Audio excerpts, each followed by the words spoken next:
عبادتوں اور نمازوں کی اہمیت کے بارے میں حضرت صلی اللہ علیہ وسلم کا ایک ارشاد ہے، حدیث میں آتا ہے۔ حضرت ابو ہریرہ رضی اللہ عنہ بیان کرتے ہیں کہ حضرت صلی اللہ علیہ وسلم نے فرمایا، قیامت کے دن سب سے پہلے جس چیز کا بندوں سے حساب لیا جائے گا وہ نماز ہے۔ اگر یہ حساب ٹھیک رہا تو وہ کامیاب ہو گیا اور اس نے نجات پا لی، اور اگر یہ حساب خراب ہوا تو وہ ناکام ہو گیا اور گھاٹے میں رہا۔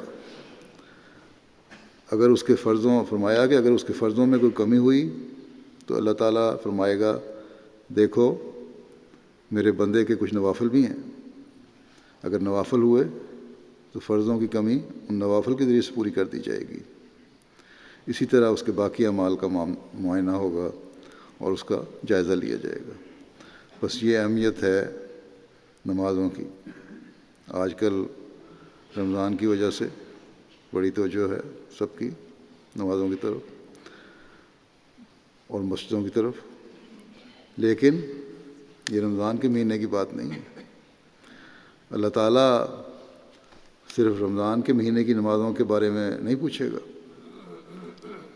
بلکہ تمام زندگی کی نمازوں کا حساب ہوگا۔ بس بڑی فکر کا مقام ہے۔ اللہ تعالیٰ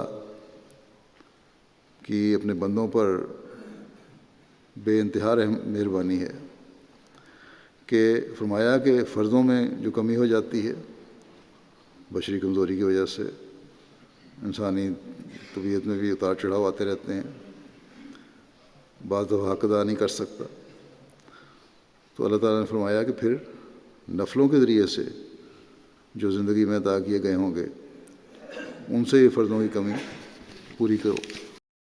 اولاد کو بھی اپنی اطاعت سکھائیں گے، عہد وفا کیا ہے ہم اس کو نبھائیں